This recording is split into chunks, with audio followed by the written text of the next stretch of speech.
and welcome to Deals with Heels, where female entrepreneurs thrive. I'm Deborah. And I'm Christina. We are your hosts. Welcome to the final episode of Season 2. Yes. Episode 49. 49. Very exciting. We have a great episode. We really did kind of a rah-rah talk about the seasons a little bit in our anniversary episode earlier, so I don't think we are going to go so deep into that, but we have to talk about how awesome it's been to come this far. And oh yeah, I mean most podcasts don't even make it this long, one.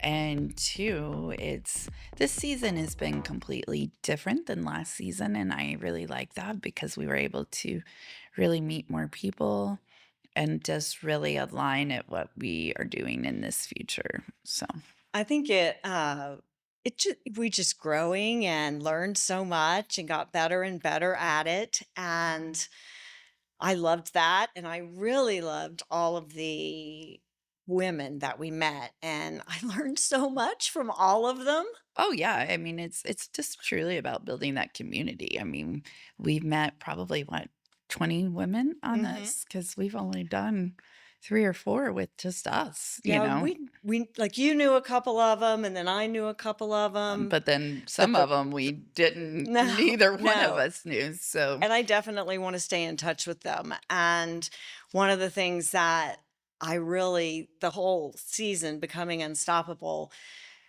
that was, I think, the biggest thing for me that made me really boost, and just all of them being so similar to my story and from all over the world, Israel and France and Switzerland. I think so.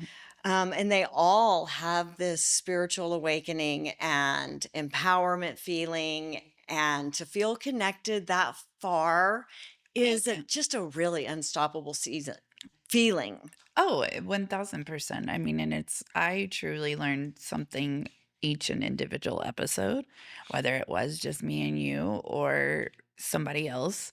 And it was so nice because they come from all different walks of life. And at the end of the day, that's what makes the best community. It's not all about one person, it's about the whole. And so I really feel that they just were the missing pieces that we needed in this season. I agree. And I think we're experiencing that pretty much throughout the whole country, where they've forgotten that our differences are what make us great. Mm-hmm. And if we were all the same, it would be so boring and so limited. So I found that to be really amazing this season, to be able to feel that from all of them. And I definitely want to stay in touch with them. Oh yeah, I mean, we had everything. We had a little bit of everything this season. So it's one, and even after, to see their journeys and how we've evolved over these last few months, it's been really awesome as well. I think so too. So I don't want to rah too much. We Right. had a whole champagne episode already earlier in the season, but I'm really proud of us, and I'm very grateful to our audience for hanging with us and becoming unstoppable with us. One of the things in everybody's personal spiritual growth journey that's really important is purging. You can't grow into the new and accept new blessings if your vessel isn't prepared. And part of that preparation is getting rid and shedding all of the old things. And earlier in the season, you guys will remember Christina interviewed me about sales and sales episodes. So I thought it would be very to the point. We've done all of this learning and all of this growing, but to really get there and finish it, we got to shed stuff too. And Christina, that is her expertise. And I thought it would be great for us to take the time to interview Christina and talk to her about how decluttering your mind, body, and your home really opens that up and makes room for the good stuff that's waiting to come in. And so, what do you think about that? I think it's exciting. And I mean, it is exciting. It's one that decluttering is not just about the home.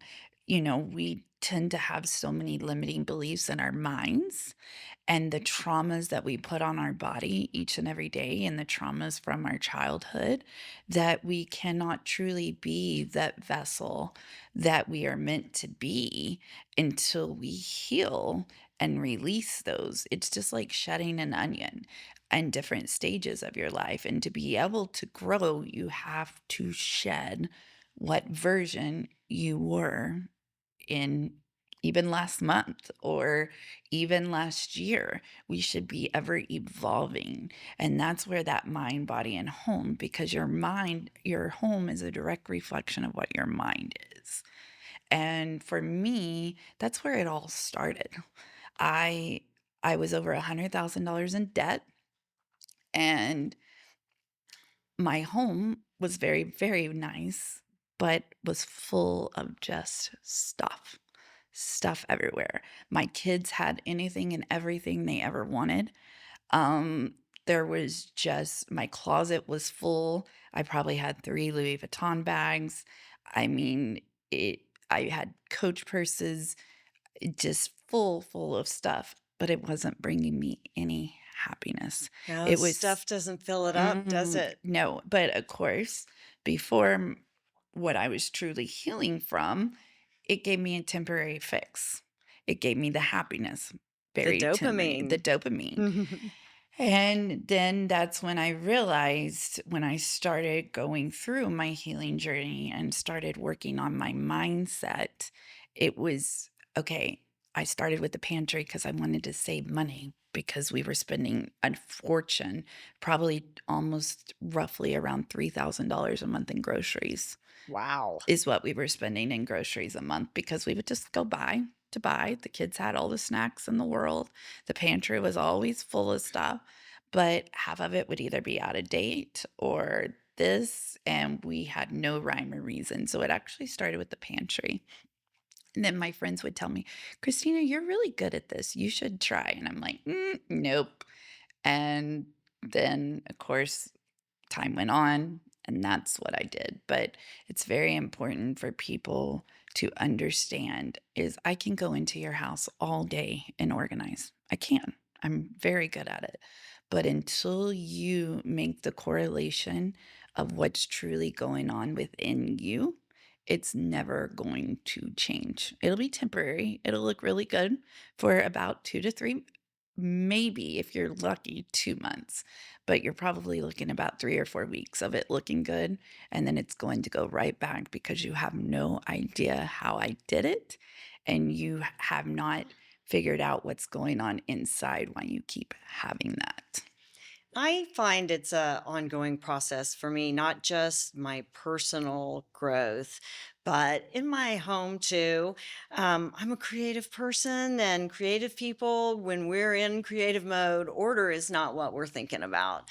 And it's important not to stifle that creativity, but I can't have it be chaos. Mm-mm. I can't, it, dealing with the chaos takes up too much of my life, and you don't realize the effect it's having on you until it's all cleaned up, until you went through it all. And it's often not as bad as I think it is when I'm doing it.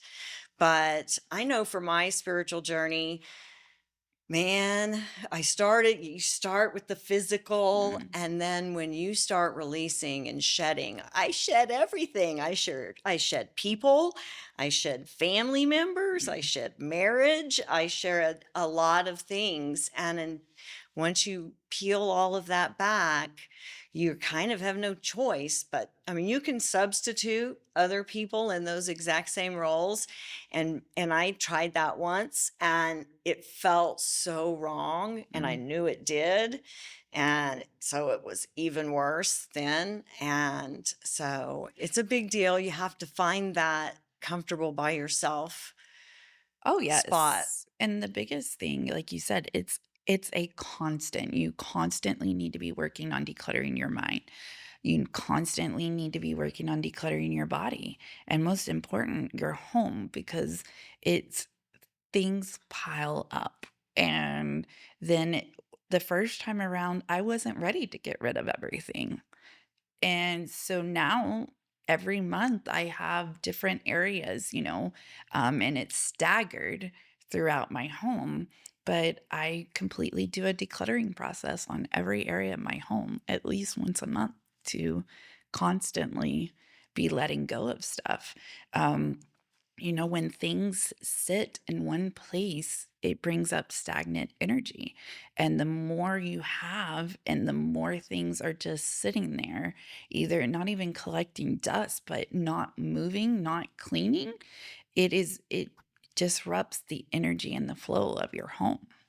And I'm really big into that. It's important to me. And I've been being much more minimalistic. I have really let go a lot of, I need to keep this in case I need it sometime. Mhm. But I have crafts for when I have kids over, Mhm. and I have sentimental things. But I think if you're not looking at your sentimental things and incorporating them into your life, that it can really, even those things can become stagnant if you have them, especially really within your living space. So, what I'm really good at is, I'm not really good. I certainly am not doing it monthly, but unless I stumble upon something and then I will, I don't put it off, but I'm not consciously doing it. But if I haven't worn clothing in a year and it's not a special occasion, or I haven't had some kind of weird, funky weight thing happen, which is rare, I get rid of it. And I had a couple of things that I really liked that I had worn in the past, but I hadn't worn them. And so I got rid of those too. And I'm somebody, I'll wear clothes for 20 years. I'll keep it good Mhm. and I will have it 20 years, but I'm wearing it if I have Mhm. that. Yeah. But I was looking at like old concert t shirts that maybe that band isn't even together anymore. And I want to still keep it, but I haven't actually worn it. And so Right. I'm still kind of torn with those kind of things, but I've gotten a lot better. And I've gotten better on sentimental things in some instances. If it's not a permanent fixture in my life, Right. it's something I might keep one sentimental thing and get rid of everything else. Well, see, with sentimental, I literally each kid has their own email and Google Drive attached. So anything sentimental, it goes once a week. I write them an email and then I scan in any art projects or anything like that. Or like with my oldest, he's not making any art projects, but he's getting ready for his senior year. So any pictures that I took, because he doesn't really like me to put them on Facebook or anything like that. So it's a way for me to have them. And also, I will be giving that to him his senior year. And it has everything from him as a baby, Mm-hmm. and then he just has one, like, I have a couple of his baby clothes, but each kid has their own chest, and I never let it get completely full. So then that way, that's all he's having to take with him. And I have been in 2 house fires in my life, and so I refuse. I get very nervous that I could lose things again. So this way, it's on the drive and I don't have to worry about it. But then also, it helps a lot with clutter because right now I have a 5 and a 3-year-old that are coloring every day something new that I'm not going to keep all of that. Yeah. So, Well, and for those kind of little art projects, I'm a very tactile memory person too, mm, as an artist. So there are some things that I don't want to just keep virtually. mm. I still like to print photographs. So many things. Technology changes so often, and companies go out of business, and electronic files can be just gone like that. Well, I keep the flash drive too. So there's 2 separate ones and I Yeah. keep it in the fireproof safe. Right. Also we live in Oklahoma, so there could be tornadoes that just Mm-hmm. completely destroy your house. And I've already lost so much. I mean, literally my mom, all I have left with her is literally a couple of memory pictures that I got off of MySpace because everything else was Got burned. got burned. And so Those are it so traumatic. I've been in a fire too, and it's so traumatic. And so it's just it goes to show you that you can't really take that with you. And Mhm. also, I'm what if my kids aren't going to be the ones that want to keep everything? At least they have that kind of stuff that they can just take with them Yeah. wherever they go. I like that too. I'm gonna put some stuff on a flash drive. Yep. I do like that. I like will keep things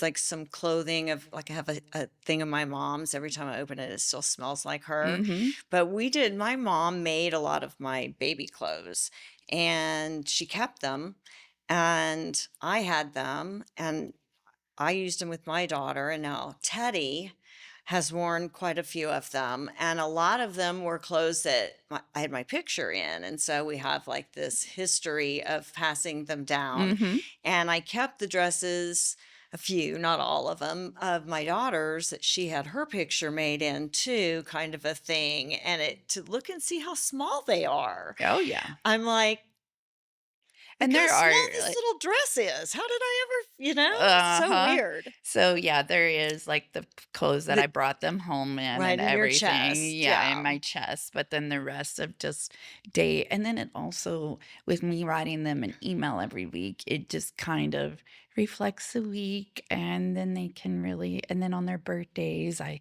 write them this big, long little thing so that way Yeah, they have it, I and like that. so just a way to be able to keep that stuff, but not it taking over your life. I mean, when you think about you and I both, we would love to have that from our mom, Mhm. right? Oh, And I have yeah. letters that she wrote me when I was in college back when that was the thing. We didn't have email then, so Right.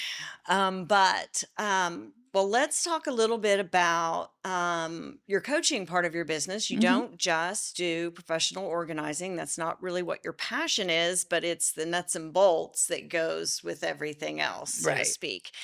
And you're a declutter and ADHD coach. Tell us what that looks like. So for most of my clients, we do start so much with the home just because it's they're facing it every day. But the biggest thing is to be able to truly get to the root issues, we've got to figure out what's going on. So, most of the time with hoarding situations and your house is overflowing, it stems from a trauma in your childhood and it stems from a belief that you have created for yourself in your mind. So, the biggest thing is working on that mindset and trauma that is causing. I'm no therapist by any way, shape, form of the imagination, but I am teaching them. I have a 4 step method. And as we are going through this 4 step method, we go over what they are feelings in those moments. And then a big thing is being able to look into that as we go through. So most of the time, like for a person that is going through my ADHD coaching, I go to their home X amount of hours a month, and then they have 2 calls with me a month. So in those calls, we go over the mindset and the limiting beliefs from that body so that they can still work on those. I give them activities and things to do because that way they're more hands-on, they're more involved. And then when we are doing, I do it in 5 hour sessions. When we are doing the decluttering, we really start breaking down what's truly going on. So then we can get to that root cause and be able to blossom from that. And the biggest thing is I'm helping them try to find their why. Why are they done? Because if we don't get that why of why it got here and why we want out of it so bad, you will not get the results that you're wanting because we don't know why you're doing the thing you're doing. So a lot of times they can't even tell me their why in the beginning. So as we go, it's what are you feeling in this moment? And it's a lot of emotions. It's a lot of trying to bring up stuff that you've had shoved for so many years and being able to flip your mindset. Like I really work on reprogramming that subconscious. Um, through neurolinguistic programming, it's very important to change your language on how you're talking. Even though you might be in the beginning steps, it's almost that fake it till you make it when it comes to those beginning steps of what you're telling yourself through that mind. Because you can be doing something all day long, but if you don't believe it, then it's pointless.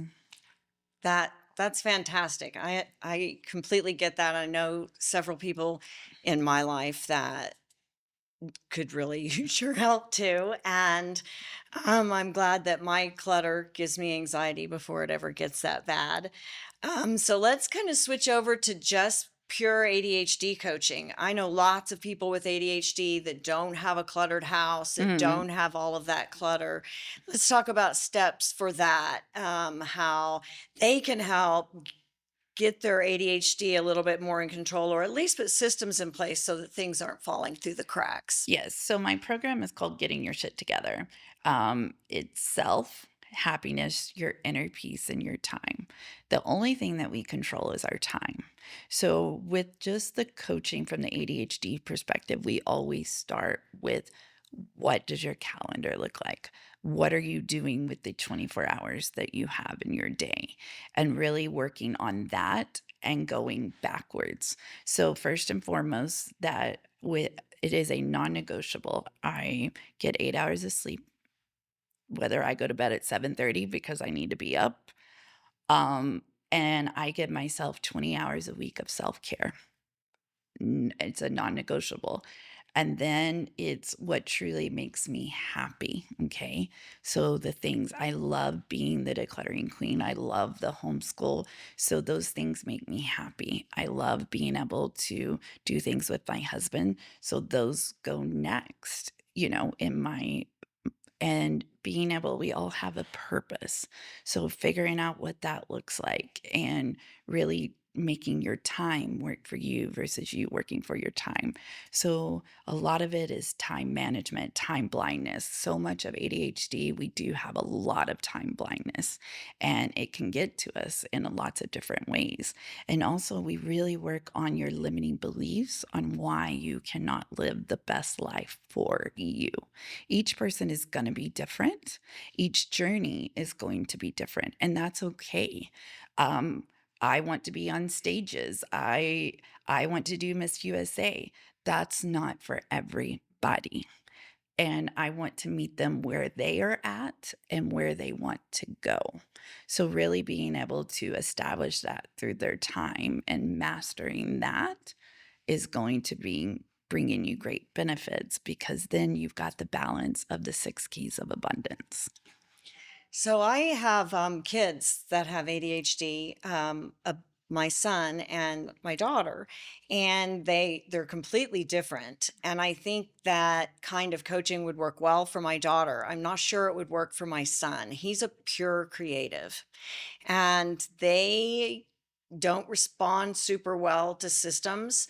And he needs that something in there too to keep like actual, he has to have systems or he can't function. Mhm, But creative, when your creativity is coming, as you know, it's mhm, unstoppable when it's coming out. mhm, And it may be that I need to be doing this, and I know I need to be doing that, and that's what my system says. mhm, But my creativity is coming now and I can't stop it. And if I'm in that creative mode, I can't be in a system.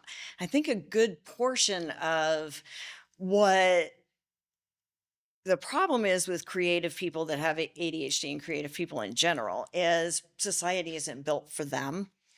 Right? Remember mhm. Rockefeller, we want workers, not thinkers. And creative people are thinkers. And so I think your coaching so helpful to transition, to be able to bridge that gap, Well, the right? biggest They thing. shouldn't have to bridge the gap. Honestly, Mhm, they shouldn't have to. right. But with a creative person, my son, I feel he is definitely more creative. It's I Of course, he has school, that's a responsibility. He has work, that's a responsibility. But in the evening times, I give him more of free reign. It doesn't necessarily mean that every hour needs to be structured. It's just about you controlling it and what that looks like. Some people might need 10 hours of sleep a day, and that's okay. They need to figure out what's best for them. And that's really where I help that creative person, because it's good to be creative. If that's what you more do, then we need to allow for that. Mm-hmm. So it's being able to make sure that it's just not always creative, because we do all have responsibilities of some way, shape, or form. I'm so thankful my son found his responsibility. I mean, honestly, he's that creative. He would always his whole just lives in this imagination land. Mhm, And um, when you need a pure creative on your staff, when you need them, mhm, that oh, they are invaluable to have. But the rest of the time, everyone complains about them because they suck at paperwork and mhm. remembering to get things done and being able to bridge into society's box for that. I think eventually we'll figure out that we're shoving everyone in a box when we need to be letting them find the things that they're naturally Good good at. at, And yeah. for him, he would say spends time in counseling to figure it out. But he did exactly what you said. What you said reminded me that he's a musician and an artist, but he has a job to make money. But he says, I have to have time for my hobbies. Yes, I and then absolutely have to have it. And he knows that. He's 26 and he's worked kind of that in. And you can tell when he hasn't had that time. yeah, and it's so important to be where you need to be. Some people don't need that much time. They need structure. They need every minute to every hour of what they're going to do. Other people might need a 4 or 5 hour gap. And that's okay, as long as you are managing of what you need. And that's where it's so important to go into the self, because what are you feeling from the inside? What do you need to make you happy? Because so many people don't even know what truly makes them happy. Right. And so it's being able to use your time to whatever that looks like and be your truest form of self, living your 24 hours a day. Yeah, I think that's awesome. And it's helped me. Christina's helped me so much make time for self care and try to recognize when I'm in my reserve tank, but you can't tell either. It's like I'm perfectly fine. And Yep. then A when, lot of people a lot of people can't tell when, especially us from ADHD, and that's why, I mean, it's a staggering amount of entrepreneurs. It's like, I think 85% have either autism, ADHD, some kind of neurodivergent spectrum, that are entrepreneurs, just because we are creative. right, And I think a lot of it, for me, and I want all the ADHD people out there to hear this. ADHD is a superpower. thank you. We have Yes. things that other people don't have that are sorely underappreciated. Hmm. And society is not built for us to excel. We have to overcome so that we can fit into society's box. And Hmm. so, Yeah. changes. We need to It's make changes but we also have to adapt and live and feel comfortable in society the way it is. And so, I mean, awesome that's tips for that, Christina, oh, yeah, seriously. and it's one, like, I have a 5-year-old, like you said, that is completely different symptoms than my 18-year-old, and to be able to work with them on what we need to do. My 5-year-old needs heavy metal structure. My 18-year-old, if you put structure on him, he's gonna tell you to fuck off, pretty much. That's me. I mean, like, Well, and and to I meet didn't them even where they're yeah, at.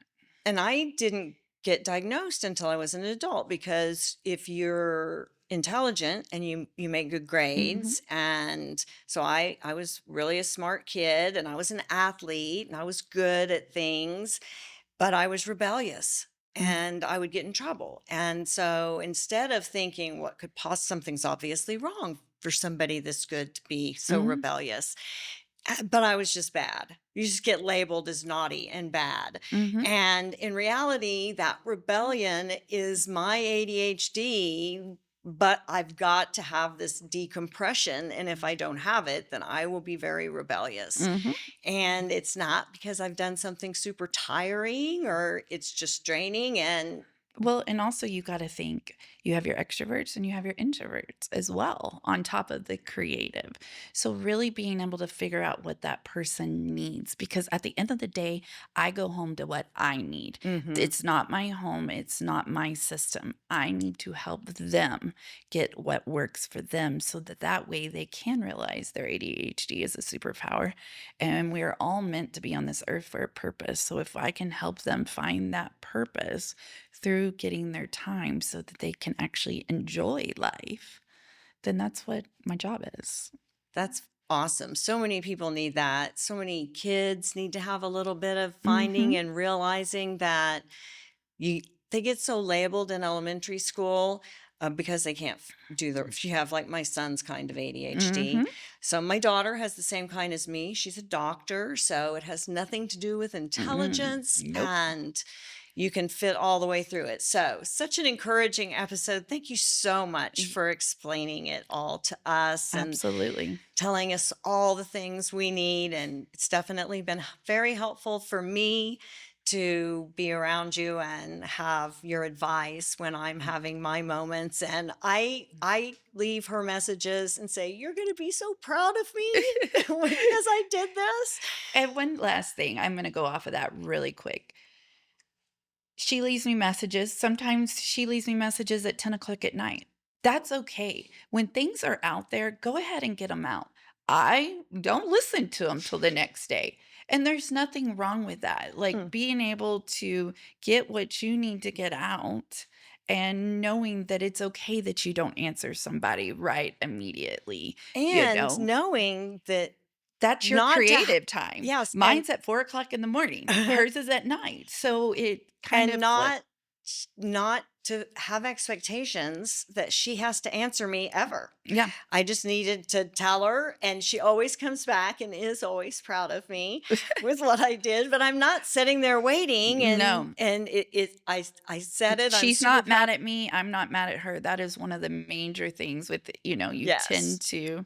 So The sorry. resentment, Mhm. like Hannah in the Mm. middle of the Yep. season talked about that when you get to start feeling resentment, then you know you're in a bad place Yep. and your burnout is Mhm. happening. And it can happen with relationships, Oh, that yeah. burnout. So Mhm. you have to be able to recognize it. And if you start Adjust. resenting somebody, you need to check yourself, not Mhm. them. Right. So Well, thank you very much. I've oh, enjoyed this. fantastic. You can find out. Well, tell us, how can people find out more about your coaching business? So I'm on all platforms as Decluttering Queen. Okay.